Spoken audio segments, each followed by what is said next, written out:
Assessment, क्या response करना है, क्या तैयारी है, वो सब बैठ के सारा कार्रवाई को एक्टिवेट कराएंगे। और जैसे मैंने बोला कि अगर आपका स्टेट इफेक्टेड, अभी पहला अर्थक्वेक आया, सब लोग जो बच गए बाहर आ गए, तो क्या होगा, अर्थक्वेक के बाद सेकंड आफ्टर शॉक भी आएगा। हो सकता है पब्लिक को मालूम ना हो, तो अब कैसे बताएंगे पब्लिक को कि घर में मत जाइए वापस, कैसे बताएंगे? एनीवन? कैसे? जैसे ड्रम पीट के ढोलक बजाएं, लाउड स्पीकर से भेजें। क्या आपके पास एक गांव में आपके पास कोई प्रबंध है? तो उन्होंने बोला साहब कुछ नहीं है। तो हमने बोला ये स्कूल में हम बैठे हैं, इसका घंटी बजा दीजिए। बोला साहब स्कूल में तो घंटी भी नहीं है। तो मैं what I am trying to share with you is, ये एक्चुअल ग्राउंड रियलिटी है।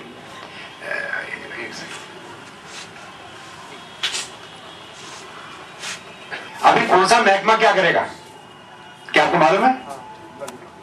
सड़क कौन ठीक करेगा, बिजली की भरपाई कौन करेगा, पानी का बंदोबस्त कौन करवाएगा, क्या उनकी तैयारी है क्या? तो I am talking about tomorrow's exercise. कहां से आएगा, कहां आएगा, कुक कहां से आएगा, कहां पे उसका चूल्हा जलेगा, ठीक है? तो जस्ट गिव इट अ थाएंगे कहां, कैसे कमांड कंट्रोल होगा उसका। तो ठीक है, मैं समय नहीं बर्बाद करूंगा इसमें। जितने भी फोर्सेस बाहर से मदद के लिए आने हैं उनको भी पता चल जाएगा, भूकंप आ गया, एनडीआरएफ को पता चल गया, तो फिर वो क्या अपने आप बंदोबस्त करके वो बोले मैं कहां हूं, वेयर शैल आई कम, तो आप कहां बुलाएंगे उसको? तो किसी भी फोर्स को आने के लिए खुला मैदान चाहिए ना। बोलते हैं क्या, स्टेजिंग एरिया, क्या बोलते हैं? स्टेजिंग एरिया, जहां पर बाहर की जो नफरी आपकी मदद के लिए आएगी वो कहां रिपोर्ट करेगी? स्टेजिंग एरिया में। चाहे वो परेड ग्राउंड है, चाहे वो पवेलियन है, चाहे कुछ है, आप बोलेंगे साहब आप पटना है, उनको कहीं आने का आपको जगह बताना पड़ेगा, यहां आइए। ओके, तो कल हम मान के चलेंगे कि जो ग्राउंड हम इस्तेमाल करने जा रहे हैं, that will be the staging area come the entire epicentre, control centre for the disaster response. उसके अंदर वो कैसे चलेगा, that will be going on. Okay, then what would be your immediate request for help if any from the state and the central government? आप DM साहब हैं पटना के, तो आप क्या रिक्वेस्ट करेंगे सिन्हा साहब से, यहाँ गवर्नमेंट ऑफ इंडिया से? जो हमारा नीड है, जैसे फूड का या मेडिकल हेल्प का या इंजीनियरिंग हेल्प का, जो हमारे स्तर का नहीं है तो स्टेट लेवल से हम लोग अति करेंगे, कोऑर्डिनेट करेंगे। जैसा अर्थक्वेक आ गया सर, बर्बादी हो चुकी, तो हमको स्टेट डिजास्टर मैनेजमेंट से जो रिक्वायरमेंट है उसके लिए फंड की आवश्यकता होगी, या कोई वैसा इक्विपमेंट्स चाहिए जो हमको यहाँ पर उपलब्ध नहीं है। चाहिए मेरे को, मर गया, अब मेरे को बचाओ ना आप।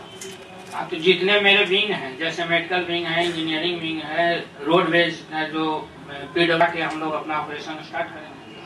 अभी हमारे जो चीफ मेडिकल ऑफिसर साहब हैं, इनके पास कितने हॉस्पिटल हैं पटना में साहब, आपको जानकारी है क्या? मतलब आप जो लोग जख्मी हो गए या ऑलरेडी हॉस्पिटल के अंदर जो मरीज हैं, आप उनको कहाँ लेके जाएंगे? ओपन, आपके पास हॉस्पिटल में ओपन ग्राउंड है क्या? नहीं, जहाँ नहीं है वहाँ, जहाँ स्टेजिंग बनाया गया है या जहाँ ओपन है वहाँ पर जाके उनका ठीक। वो अल्टरनेटिव अरेंजमेंट फॉर हॉस्पिटल्स का जिम्मेवारी किसका है? वहाँ के ऑफिसर का और साथ साथ सिविल सर्जन का। क्या आपके पास तंबू अवेलेबल है? नो, इसके आपके पास दरिये हैं? इसके लिए डिमांड करेंगे कलेक्टर्स। कलेक्टर साहब आपके पास कितनी दरियां और तंबू हैं? लाइनिंग में रहेगा, उसको हम खबर करेंगे, 1000-2000 जितनी इनका आवश्यकता होगी। तो कहने का मतलब यह है कि आपके पास कोई भंडार तो नहीं है ना, आप टेंट हाउस वाले से लेंगे? जी हाँ।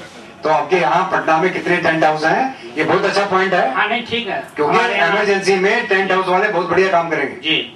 वही आपके लिए शेल्टर बना देंगे, वही दरिये बिछा देंगे, वही बिस्तरा मुहैया करा देंगे, वही खाने पीने का भी बंदोबस्त कराएंगे, ठीक है? तो please take it as a very big resource, specially in the case of an earthquake for any district. और ये जानकारी जो है आपके जिला में आपके पास होनी चाहिए कि पटना के अंदर कितने टेंट हाउस हैं, कितनी उनकी कैपेसिटी है, और अगर सबको इकट्ठा लगा दिया जाए तो कितना एरिया बना पाएंगे। हमारे पास सर 17 एजेंसी है टेंट हाउस का, जो हम लोग को इलेक्शन वगैरह में काम करता है, और उसके पास कैपेसिटी है तो कम से कम 10,000 व्यक्ति का एट ए टाइम पूरा तो बहुत बढ़िया। So very good point. मेरा कहने का मतलब ये है, मैं कहीं क्यों आप सवाल जवाब कर रहा हूँ कि अगर आप सही तरीके से कर पाएंगे। ओके, तो आपने बता दिया कि आप मदद मांगेंगे, तो सबसे पहले जो आपकी अपनी ताकत है उसको इस्तेमाल करें। मान लो आपको नफरी चाहिए, फौज चाहिए, हजारों लोग दबे पड़े हैं, खुदाई कैसे होगी? आपके पास जेसीबी कितने हैं पटना में, ये बताइए मेरे को। जेसीबी हमारे यहाँ 250 का रिकॉर्ड है, 250 जेसीबी है विभिन्न कंपनियों के पास। गुड। तो जब अर्थक्वेक आ जाएगा, सबसे ज्यादा काम आपको पड़ेगा क्रेन, बुलडोजर, जेसीबी, ठीक है, खुदाई का सामान, गैंती बेलचा, वो सरिया, हाइड्रोलिक जैक्स, कटिंग डिवाइसेस, वो स्टील कटर्स, कंक्रीट कटर्स। ये क्या आपके पास डाटा है? कितनी बिल्डिंग एजेंसीज हैं यहाँ पटना के अंदर जो आपको मदद कर पाएंगे उस समय? हाँ सर, डाटा उपलब्ध है, ऑफिस में है। Good. My aim is only to tickle your brain for anyone who is listening on. Okay, fine. So we assume that the district authorities have data and they'll be able to respond. तो सबसे पहले अपना ताकत लगाइए, साथ में projection दे दीजिए, और जो चीज नहीं आपके पास है वो तो बाद में खरीदी जाएगी, लेकिन इमीडिएट एक्शन तो आपको करना पड़ेगा। उसके साथ में सिविल डिफेंस, उसके साथ में मेडिकल टीम, एम्बुलेंस, आपके साथ मोहल्ला ए टास्क फोर्स नंबर 1, तो वो टास्क फोर्स इतने लोग वहां जाएंगे, इतना जेसीबी, इतना बुलडोजर, इतना। मोहल्ला नंबर 2 टास्क फोर्स नंबर बस आई कि इतने वो मकान गिर गए, दीवारें गिर गई, ऐसे ऐसे कुछ, वैशाली, पटना, समस्तीपुर, छपरा। उसके बाद में कितने लोग मर गए उसके बारे में थोड़ा थोड़ा जानकारी आ गया। 250 लोग इनिशियल खबर मिली साहब यहाँ पटना में हो गए, 17,700 इंजर हो गए, कुछ लोग मवेशी भी इसमें मारे गए, और वैशाली में कुछ लोग मारे गए, जख्मी हो गए, समस्तीपुर में हो गए। ये सिर्फ इनिशियल रिपोर्ट। तो ये मैं क्या बोल रहा हूँ, इनिशियल फर्स्ट रिपोर्ट जो आपके पास ट्रिगर होके आएगी at the state emergency operation centre और the information centre at the district level, और तब मेडिकल टीम्स हैं उसका ट्रायज करेंगी। डॉक्टर साहब को मालूम है ट्रायज का क्या मतलब है? कौन ज्यादा सीरियस है, कौन कम है, कौन चल सकता है, उसको कलर कोड लगाया जाता है, ब्लैक, रेड, ग्रीन, येलो जो भी है, उस हिसाब से वो फिर उसका इवैक्यूएशन किया जाएगा हॉस्पिटल्स में, ताकि पूरा मैकेनिज्म एक बार एक चल के एक हमें देखे कैसे हुआ। कैजुअल्टी निकाला गया, उसको मेडिकल एड फोर्स में लाए, उससे हमें चोट नहीं लगी, हम दबे हुए, लेकिन निकालना पड़ेगा बाहर। तो क्या आप अपने पड़ोसी की मदद करेंगे कि पहले अपने घर वालों को निकालेंगे? ये बहुत सीरियस क्वेश्चन है कि अगर मेरे भी दबे हुए हैं तो आपके भी दबे हुए हैं, लेकिन मेरे वाले आवाज देके बोले हम जिंदा हैं, तो वॉलंटियर्स हैं, सब लोग शामिल हो जाएंगे इसमें। Okay, we want discuss this more, then we come on. It is still raining heavily all over northern India including Bihar due to westerly disturbance. A number of landslides have occurred on the roads. रास्ते भी बंद है आपके, बाहर से मदद नहीं आ पा रही है, और जो रास्ते हैं उनको ठीक करने के लिए आपको पीडब्ल्यूडी या बॉर्डर रोड ऑर्गेनाइजेशन जब कोई ऐसा मदद करना पड़ेगा, क्या उनका मैकेनिज्म, उनकी टास्क फोर्सेस है जो ऐसे स्टैंड बाय रहती हैं ऐसी हालत में निपटने के लिए? उनके पास बुलडोजर्स या मैन पावर है ऐसा काम? And relief operations till the next few hours, let's say 1500 hours tomorrow. तो कहने का मतलब ये हो गया, will they be coming? Okay, fine. तो we'll leave this here. तो ये आपने सोच विचार करना कि किस प्रकार से एनडीआरएफ को इम्प्लॉय करेंगे। You have given them your presentation, your capabilities. All stakeholders have been rated. NDRF की बटालियन हेल्थ सेंटर्स हैं, कितने डॉक्टर्स हैं, कितनी टीमें बना सकते हैं, कितनी एम्बुलेंसेज आपके पास? You have that data with you? तो अगर मैं बोलूं साहब 18 जगह पे सर्च एंड रेस्क्यू चलना, तो क्या 18 मेडिकल टीम्स आप बना पाएंगे? जी हाँ। उतनी एम्बुलेंसेज आपके पास आ जाएंगी? जी। कल के एक्सरसाइज में कितने एम्बुलेंस मोबिलाइज कर रहे हैं आप? 2। कितनी? 2 से तो प्यास भी नहीं बुझेगी। Anyway, I leave it to you, क्योंकि ठीक है, तो this you have to understand. Okay, I won't discuss this any more, तो we'll do it tomorrow. number of medical teams, a lady here who has been doing a very good work in Bihar for the last 3 years, she says. So please tie up, help them out in whatever you can do in this scenario. आपने helicopters के लिए मदद मांगी, इसलिए इस्तेमाल करेंगे। ADM साहब, food packet आपने वहाँ से लिफ्ट करके उसको, आपका जो प्लानिंग सेक्शन होता है उसी में, वो आपको इंफॉर्मेशन मिलने के बाद बताएगा साहब ये एरिया कट ऑफ, ये ज्यादा क्लियरिटी, यहाँ पर गाड़ी नहीं जा पा रही, जहाँ पर ज्यादा लोग जख्मी हो गए हैं, सीरियस हो गए हैं, तो वहाँ से हेलीकॉप्टर पर हम कल एक्सेस कर रहे हैं। उसका सबसे नजदीक हेलीपैड कहाँ है? उसका तो ऐसे हम लोग गांधी मैदान में भी कर सकते हैं, या फिर यहाँ पर फुलवारी शरीफ जो हमारा एयरपोर्ट है बगल में है। Okay, but this was important, then we'll, okay, fine. Okay, तो हेलीकॉप्टर कैसे इस्तेमाल होने हैं? हेलीकॉप्टर के साथ लाइजन आप कैसे करेंगे? उसके साथ मेल मिलाप कम्युनिकेशन कैसे होगा आपका? ये बहुत जरूरी है।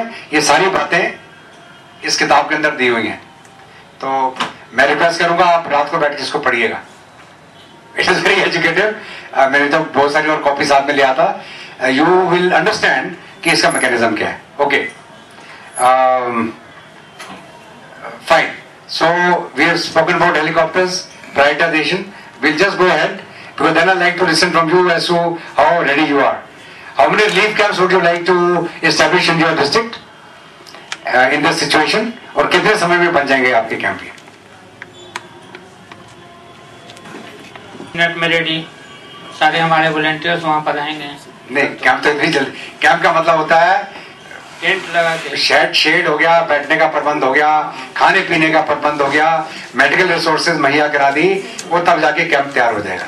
ठीक है, कैंप कौन से इलाके के लिए? हर एक इलाके के लिए हो सकता है आपको अलग अलग जगह नियुक्त करनी पड़े।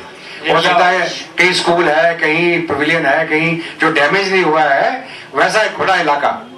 तो that you will have to decide pre hand now कि पटना के अंदर अगर बहुत बड़े स्केल में अगर कुछ हादसा हो जाता है इस प्रकार का, कितनी जगह पे आप रिलीफ कैंप बना सकते हैं, कितनी ग्राउंड है खाली जगह। वो सेकंड ट्रैमर में उसकी छत में गिर ली, तो हम देखेंगे हॉस्पिटल क्या कितनी जल्दी अपने आप को तैयार कर पाएगा। कल आप करेंगे क्या आपके हॉस्पिटल प्रीमाइसेस के पास कोई ऐसा बंदोबस्त है आपके पास? will they be getting activated to create a open hospital tomorrow?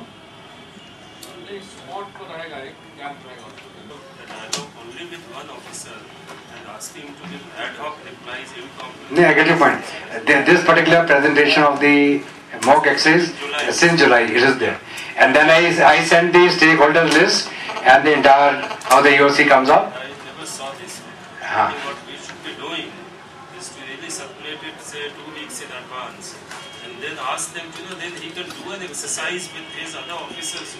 No problem. And then come up with. See, our aim, the sole aim is that we are here to make sure that we understand our role and responsibility. So the aim is not to catch anyone ki kyun nahi kiya. So we also listen to others. Yeah, we will do How that. do they see their role in this kind of? Fine. So another 1 or 2 slides. Because without this they will not be able to give a response कि क्या करना है किसने. Okay. So मेरा कहने का मतलब ये है कि आप विचार करिएगा आपके वो हॉस्पिटल किस प्रकार काम करेगा. ये सब आपके जो हॉस्पिटल्स हैं, if they can give it a thought, it will be good. Okay. Leave materials did by hooligans. यहाँ से हमने भेजा सब. Next is how would you utilize the services of the local and the national NGOs? So we have the NGOs here. How will their effort be coordinated? बहुत जरूरी है. What arrangements are made at the state level to receive that leave from the other states, center and from the international agencies? What arrangements will be made for dispatch to the affected districts and by what mode? State relief plan may be given. तो अभी सिन्हा साहब अलग से हम बात करेंगे. जब international add और नेशनल एड हवाई अड्डे में पहुंचना शुरू हो जाएगी, आप उसको संभाल नहीं पाएंगे, आप अचंभे में पड़ जाएंगे, कहां लेके जाएं. उसके बाद में एलिगेशंस आएंगी, सामान बिक गया, चोरी हो गया, सेक्रेटरी साहब खा गए, डीएम साहब खा गए, पुलिस वालों ने भेज दिया. 100%. ये जब मैं JNK में था मेरे मौजूदगी में, वहां भी ये इतना सामान वो कंबल अपडेट. तो please work it on on these issues, खास करके अर्थक्वेक में, क्योंकि फ्लड में क्या होता है कि जिस जिला में क्या उधर आस्ते आस्ते निकलता जाएगा। अर्थक्वेक में वहीं पर जैसे यहाँ पे एयरफील्ड है, यहीं पे लैंड हो जाएंगे, इंटरनेशनल हवाई जहाज आएंगे, अमेरिकन आएंगे, अंग्रेज आएंगे, यूरोप भरता है उसको। उसी प्रकार पुलिस सिविल डिफेंस अपना अपना भरेंगे। उसके बाद जो ऑब्जर्वर्स हैं वो अलग से अपना ऑब्जर्वेशन भरेंगे। ये पूरा स्टेक होल्डर्स का है। उसके बाद में format for report by the observer. तो हम क्या करते हैं, पुलिस के ऊपर, सिविल डिफेंस वाला, होमगार्ड के ऊपर दूसरा कोई आदमी, तो ऐसे इंटर डिपार्टमेंटल ऑब्जर्वर्स को डिटेल करते हैं। वो ऑब्जर्वर जाके उस महकमे के साथ जुड़ जाता है, और जब भी हम वो काम शुरू करते हैं, वार्निंग देते हैं, उसके बाद में उन्होंने क्या काम किया आप सिर्फ उसको नोट करते हैं, इंटरफेयर नहीं करते आप। आपका एक्सपेक्टेशन क्या है, इस सब पर आप अपना विचार व्यक्त कर दीजिए। और हर एक इमरजेंसी सपोर्ट फंक्शन का बड़ा महत्वपूर्ण रोल है। इस ईएसएफ में एक nodal department, concerned stakeholders हैं, वो दिए हुए समय के ऊपर और अक्सर आपस में बैठ के मीटिंग करें और ये डिसाइड करें कि उस इमरजेंसी सपोर्ट फंक्शन का क्या रोल है। Specially in case of search and rescue, fire department is lead agency, it is a nodal agency as per the government of India orders. But as far I am concerned, as a part of ESF search and rescue, the fire department is lead agency. But I don't know. We never held any kind of meeting. So such kind of meeting should be held in which a respective ECF and stakeholders they should meet together and carry out the planning. Thank you. उसमें district administration के लोग होंगे, हाँ, और यहाँ के मुख्य चिकित्सा पदाधिकारी अपनी टीम को भेजेंगे। हमारी उस समय आवश्यकता नहीं होगी, और यह समझा जाता है कि वहाँ पर जो वहाँ से जो मेडिकल कैंप जो फर्स्ट एड का होगा वहाँ तक वो भेजेंगे, और वहाँ पर ट्राइज का टैग जो है वो मुख्य चिकित्सा पदाधिकारी लगा के, और जिसकी आवश्यकता क्या होगा कि आप उनका एम्बुलेंस, मेडिकल कॉलेज हॉस्पिटल का एम्बुलेंस आप बुला लेंगे, और मेडिकल सुप्रीडेंट को जरूरत होगी अपने डॉक्टर्स को बुलाने के लिए, उनके पास एम्बुलेंस नहीं होगा। ऐसे इमरजेंसी में लेसन लेना चाहिए भुज के इंसिडेंट से। वहाँ क्या हुआ कि डिस्ट्रिक्ट हॉस्पिटल भी अफेक्टेड हो गया। कुछ साल पहले WHO का स्लोगन में आया था कि जितना भी हेल्थ फैसिलिटीज है उसको नेचुरल डिजास्टर से सेव करके रखें, वायबल रहना चाहिए। तो एट प्रेजेंट पटना जिला में जितना भी, ये हम लोग बात करें केवल पटना की, तो पटना जिला में जितने भी अस्पताल हैं इंक्लूडिंग मेडिकल कॉलेज हॉस्पिटल्स, वो असेस होना चाहिए इस डिपार्टमेंट के तरफ से भी कि वो क्या डिजास्टर जितना एक्सपेक्टेड है यहाँ पर उसको सस्टेन कर पाएंगे, वो बिल्डिंग सस्टेन कर पाएगा। उसके अलावा तो सब कुछ मैं MSF की तरफ से बोलूँगी। हमारा जो प्रोटोकॉल होता है, हम अपना एक इंडिपेंडेंट असेसमेंट करते हैं, and we work in tandem with the BIAG। So जब उनकी मीटिंग्स होगी after the assessment of the disaster in the case of this earthquake, and पहले जो फ्लड्स के साथ हुआ है, वी शेयर हमारा जो रैपिड असेसमेंट में हमें जो पता चला है, we share it with them, and what they are deciding as a group, वहाँ पे where we can put in our resources which is medical resources which could be doctors और नॉट फूड आइटम्स, उस time we decide with them where we can fill in the gaps. Save the children की तरफ से मैं हूँ, और save the children Bihar program में खुद का ऑर्गेनाइजेशनल प्रिपेयर्डनेस प्लान हम लोग करते हैं, और already we have our state organisational emergency preparedness plan, and also we are working with the Bihar IIG। If the Save the Children core area, like working with children, and in the mock drill we will because already tomorrow we are doing the exercise, but I will check with my office, and we have like for psychosocial care we have the for children the play material and other things, so we have our own go down also, so immediately we can respond to any disasters. Children may become parentless, अनाथ हो जाते हैं बच्चे, parents मारे जाते हैं, there has to be an immediate। मैं UNICEF से हूँ। किसी भी आपदा के लिए यूनिसेफ में अपना एक इंटरनल मैकेनिज्म है, जिसमें कि हमारा राज्य स्तर पर और साथ साथ नेशनल लेवल पे भी एक EPRP, जिसको इमरजेंसी प्रिपेयर्डनेस रिस्पांस प्लान बनता है, और इसके अलावा एक बिजनेस कंटिन्यूटी प्लान बनता है कि अगर कोई भी प्रकार की आपदा आती है, उसके बावजूद भी यूनिसेफ का पूरा जो मैकेनिज्म है कैसे काम करेगा। और साथ ही साथ हमारे तैयारी के रूप में हम लोग कुछ प्री पोजिशनिंग करते हैं। और ये प्री पोजिशनिंग जो भी होती है ये एक तो सेक्टर वाइज होती है कि अगर हेल्थ क्राइसिस पोजिशन मटेरियल्स होते हैं, जैसे कि बिहार के परिप्रेक्ष्य में हम लोगों का रेड क्रॉस के साथ एक एग्रीमेंट है, जो हमारे काफ़ी सामान है जो कि रेड क्रॉस के गोडाउन में रहता है। साथ ही साथ बिहार के कुछ ऐसे भी जिले हैं जो कि फ्लड वल्नरेबल हैं, वहाँ पे भी हम लोग अपने सामान को प्री पोजिशन करके रखते हैं। और उसके बाद हम लोग के कुछ एजेंसीज हैं भारत में जिनके साथ हमारा पहले से ही एग्रीमेंट है कि किसी भी प्रकार की जब भी आपदा आएगी, अगर हमें कुछ एक्सपर्ट्स की जरूरत पड़ेगी तो हम उनको सीधे बुला सकते हैं फील्ड में। और ये जो भी एक्सपर्ट्स होते हैं ये हेल्थ के सेक्टर में है, वाटर सैनिटेशन के सेक्टर में है, चाइल्ड प्रोटेक्शन के सेक्टर में है, एजुकेशन के सेक्टर में है, जो कि इमीडिएटली हम लोग डिप्लॉय कर सकते हैं। इसके बाद जब भी कोई आपदा आती है तो यूनिसेफ का भी अपना कुछ इंटरनल मैंडेट्स हैं और गवर्नमेंट ऑफ इंडिया के साथ एग्रीमेंट्स हैं। स्टेट कॉल करेगी तभी यूनिसेफ उसमें स्टेट को सपोर्ट करेगा। और यूनिसेफ भी असेसमेंट सिस्टम करती है, साथ ही साथ जो काफ़ी national international agency disaster management में काम करते हैं और बिहार में खासकर, उनको भी एक इस मॉक ड्रिल में और इस पूरे प्रोसेस में एक स्टेक होल्डर की तरह एक्नॉलेज करना चाहिए। और दूसरा एक मुझे जस्ट ऐसे सिनेरियो आपने जो बताया था सिचुएशन 1, 2, 3, 4, उसमें एक से सिनेरियो जो हमारे कलीग, मैं ODRC एक ग्रुप है जो उससे जुड़ा हुआ हूँ, जो रिहैबिलिटेशन प्रोग्राम का उधर कर रहा है, कोसी में जो हाउसिंग प्रोग्राम कर रहे हैं उसके साथ हूँ। तो हमारे एक कलीग जो हैती गई हुई थी और वहाँ पर वो उन्होंने इस तरह से कुछ प्रोग्राम रिकंस्ट्रक्शन का प्लान कर रही थी। तो वहाँ जो सिनेरियो है वो 5 बजे शाम का भूकंप आया था। 5 बजे शाम भूकंप आने से एक बहुत बड़ा डिफरेंस ये आया था कि 30% ऑफ द गवर्नमेंट ऑफिसर्स उसमें मार्केट, तो पूरा का पूरा ये सिनेरियो चेंज कर जाता है कि रिस्पांस कैसे होता है, वो कौन कहाँ से आता है। 3 बजे रात वाला तो ठीक है कि आइडियल चला आ रहा है बहुत दिनों से, लेकिन ये समय 5 बजे हुआ। और एक लाइटर साइड वहाँ का ये है कि 5 बजे शाम को हुआ था तो वैसे ही लोग उसमें मरे थे जो ज्यादा काम करने में थे, तो गुड सेट ऑफ ऑफिसर्स और एम्प्लॉयज उसमें मरे हैं, तो इसलिए वहाँ एक बहुत बड़ा वैक्यूम क्रिएट हो गया।